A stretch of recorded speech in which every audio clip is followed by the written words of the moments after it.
Hello everyone, welcome to Kapil institute.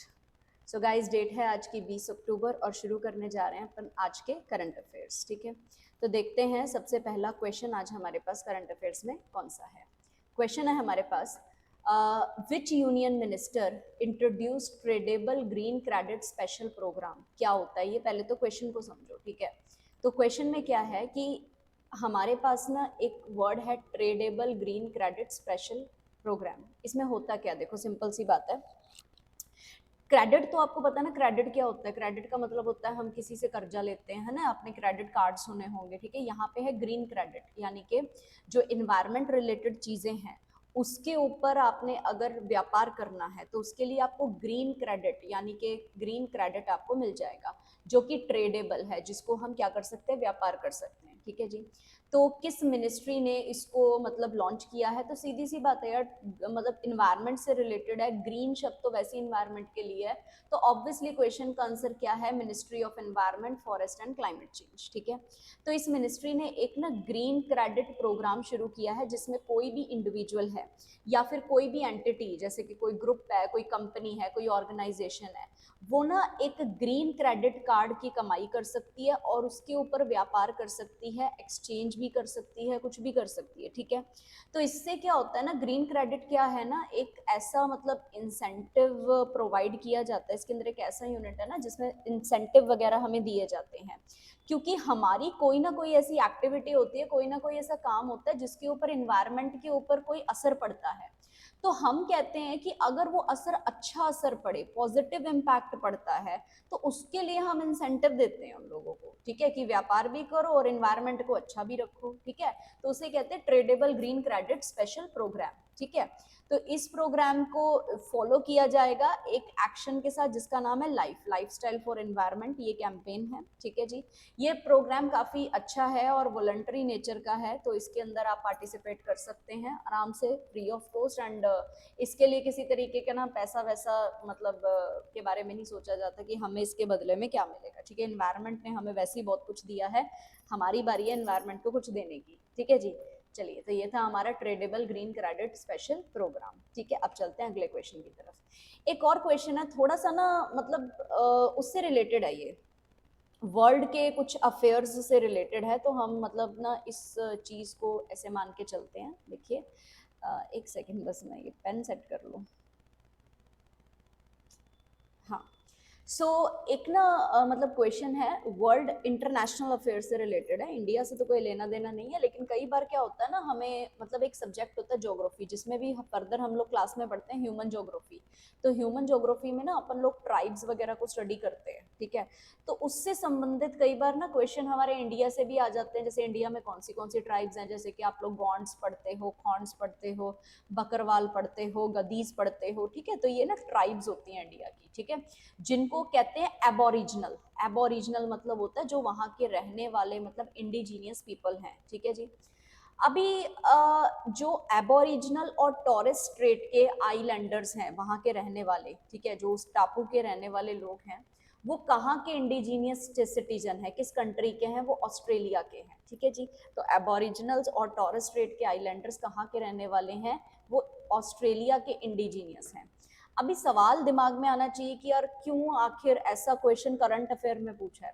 तो बेटा ऐसा हुआ कि ऑस्ट्रेलिया ने क्या किया, ऑस्ट्रेलिया में क्या हुआ, एक ना उनका जो कॉन्स्टिट्यूशन है ना, 122 साल पुराना कॉन्स्टिट्यूशन है, उसको हाल ही में ना जो अमेंडमेंट होनी थी, मतलब वो जो अमेंड होना था, उसको उसके प्लान्स को ना चेंज कर दिया है, एंड कर दिया है। ठीक है, तो एंड कर दिया है वहाँ के जो सिटीजन्स हैं। ठीक है, अभी ऑस्ट्रेलियंस क्या करते हैं कि जो मतलब इंडिजीनियस सिटीजन्स है ना, उनके जो राइट्स है उसको ना रिजेक्ट किया गया है। ठीक है, तो जो अमेंडमेंट में मतलब उसको वो करना था, चेंज करना था, उसको हमने अभी प्लान को बिल्कुल बंद कर दिया। ठीक है, क्योंकि वहां पे रेशियली मतलब काफी रेफरेंडम कैंपेन हुआ, जिसमें क्या हुआ कि जो मतलब 59% जो लोग हैं, ठीक है, उन्होंने कहा कि जो एबोरिजिनल्स और टॉरेस स्ट्रेट के आइलैंडर्स हैं ना, उनके अगेंस्ट वोटिंग की कि हम उसको एक्नॉलेज करना ही नहीं चाहते, हम उनको अपने एरिया का हिस्से, अपने देश का हिस्सा मानना ही नहीं चाहते। ठीक है, तो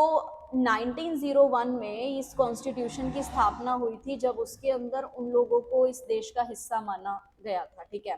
तो रेफरेंडम जो है ना वो मतलब तभी पास हो सकता है जब हमारे पास मेजोरिटी वोटर्स जो होंगे वो नेशनली होंगे, और कम से कम मतलब बाकी की 6 स्टेट्स का तो कंट्री की कम से कम 4 स्टेट्स का तो हमारे पास वोटिंग हो, तो मेजोरिटी में हम देखते हैं, ठीक है। तो अभी ऐसा ही हुआ कि उनकी ऑस्ट्रेलियंस ने ना जो मतलब रिजेक्ट कर दिया उनकी जो डिमांड्स थी, जो उनके राइट्स थे कि मतलब वो इंडिजीनियस सिटीजन्स जो हैं वो बन रहे हैं, तो उसकी राइट्स को उन्होंने बंद कर दिया, ठीक है। तो इसलिए थोड़ा सा न्यूज़ में रहा, ठीक है। मुझे मतलब मैं थोड़ा सा श्योर कम हूँ, क्योंकि ये क्वेश्चन एग्जाम में थोड़ा सा ना कम आ सकता है, क्योंकि अगर आएगा तो आपको करंट अफेयर से नहीं आएगा, आएगा तो आपको ज्योग्राफी पॉइंट ऑफ व्यू से आएगा, ठीक है। तो ज्योग्राफिकली मैं इसको इंपॉर्टेंट मानती हूँ, करंट पॉइंट ऑफ व्यू से आपका इंडिया का करंट अफेयर सबसे ज्यादा जरूरी है, ठीक है जी। चलिए नेक्स्ट क्वेश्चन। अगला क्वेश्चन भी इंटरनेशनल करंट अफेयर से रिलेटेड है, लेकिन अच्छा क्वेश्चन है, देखते हैं।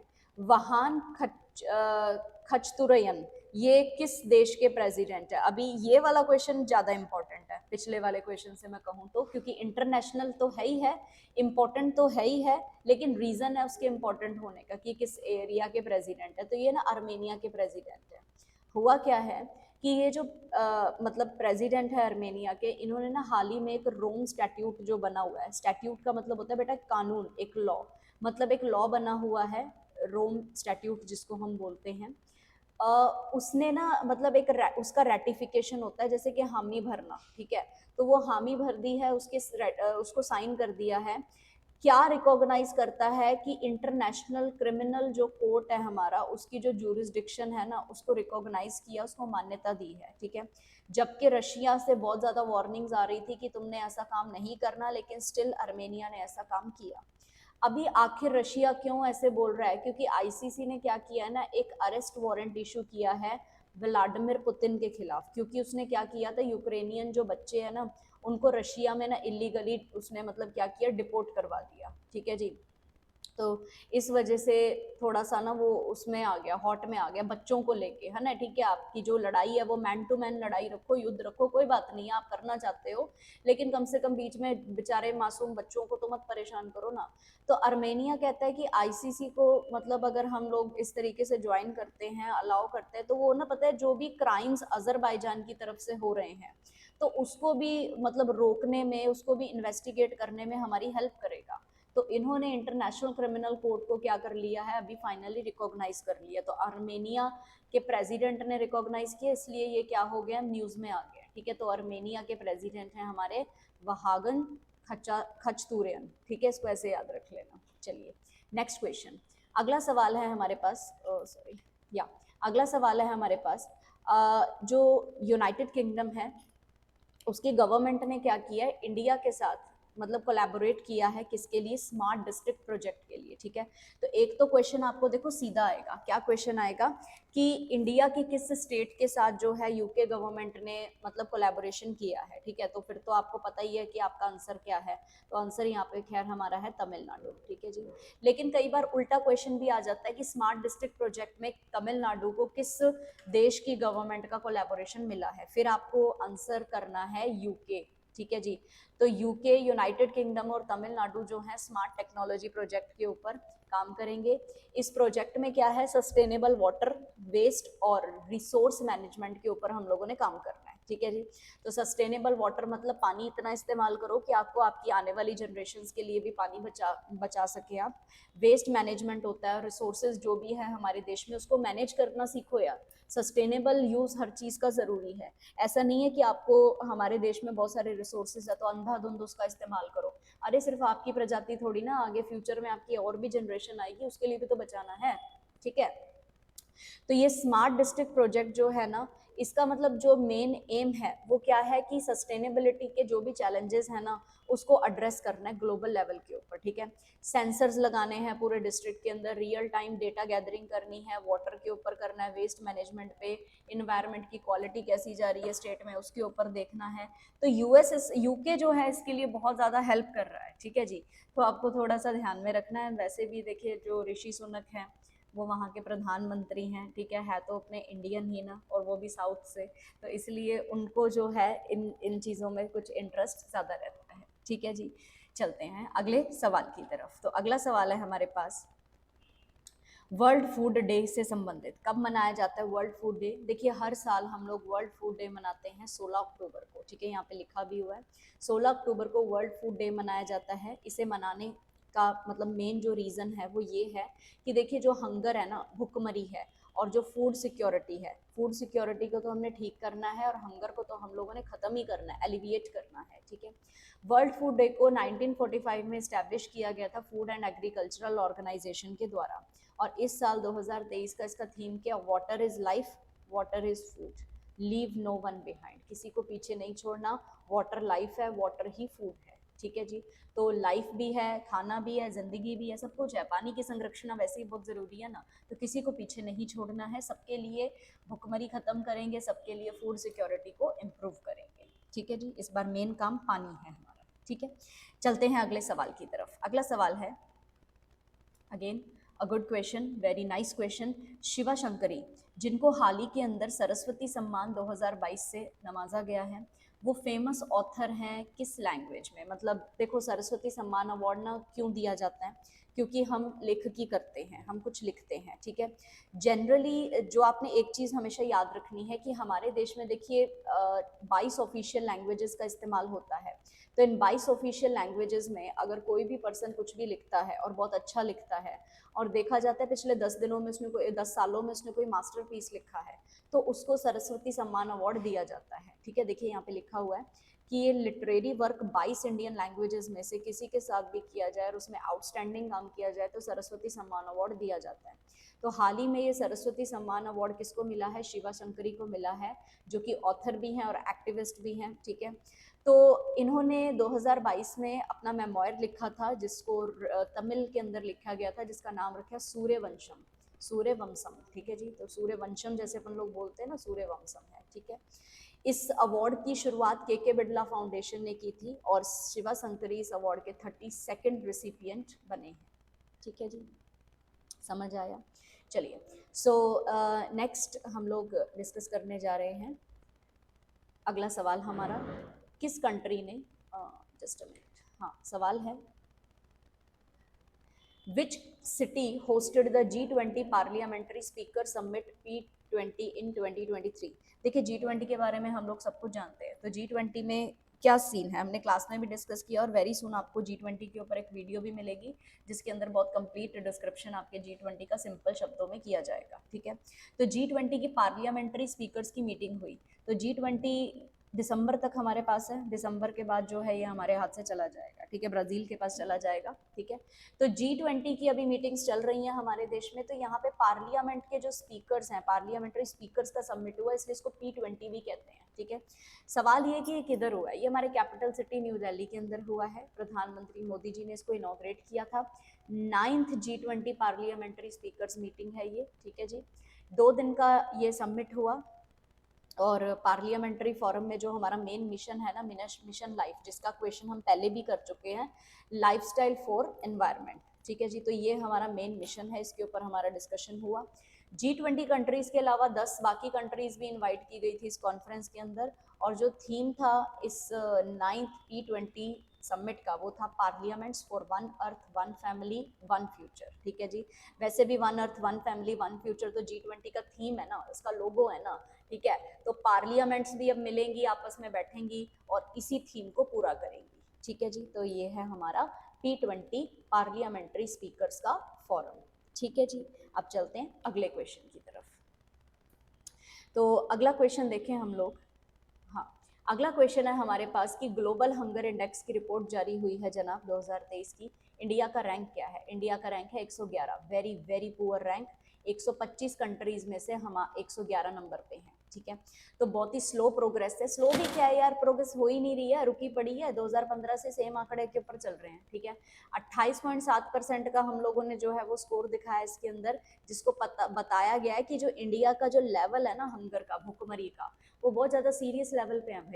तो हम लोगों को इम्प्रूव करना पड़ेगा, हंगर को ख़त्म करना पड़ेगा, इसको कॉम्बैट करना पड़ेगा, ठीक है, जिसमें हम बहुत स्लो हैं। तो हंगर इंडेक्स में हमारा रैंक बहुत ही बुरा आया है, ठीक है। अफगानिस्तान, हैती और सब सहारन की 12 कंट्रीज, इनका तो बहुत बुरा हाल है, इंडिया से भी बुरा हाल है, इनकी तो बहुत ज़्यादा, मतलब 121, 122 ऐसे नंबरों के ऊपर ये हैं, तो बहुत बुरा हाल है इनका। ठीक है जी। सो ग्लोबल हंगर इंडेक्स के बारे में ना थोड़ा सा ध्यान में रखना है, अच्छा सवाल है। चलते हैं अगले सवाल की तरफ। अगला सवाल भी अच्छा है, हमारे फ्रेंड नेशन की तरफ से सवाल है। किस कंट्री ने 82 kilometre Padma bridge rail link project को अभी अभी हाल ही में इनॉग्रेट किया है? तो जनाब इसका आंसर है बांग्लादेश। ये हमारे फ्रेंड नेशन है, बांग्लादेश ने किया है, ठीक है जी। लेकिन एक छोटी सी ना मतलब दिक्कत है। वो दिक्कत क्या है कि ये जो है ना, ये ठीक है, बांग्लादेश में तो प्रोग्रेस की बात है क्योंकि 82 किलोमीटर का पद्मा ब्रिज रेल लिंक है, ठीक है जी। पद्मा क्या है? जो ब्रह्मपुत्रा रिवर, इंडिया में ब्रह्मपुत्रा के नाम से विख्यात है, तिब्बत के अंदर सांगपो के नाम से विख्यात है, वही पद्मा जो है वो बांग्लादेश के अंदर, मतलब ब्रह्मपुत्रा रिवर ही बांग्लादेश के अंदर पद्मा कहलाती है, ठीक है।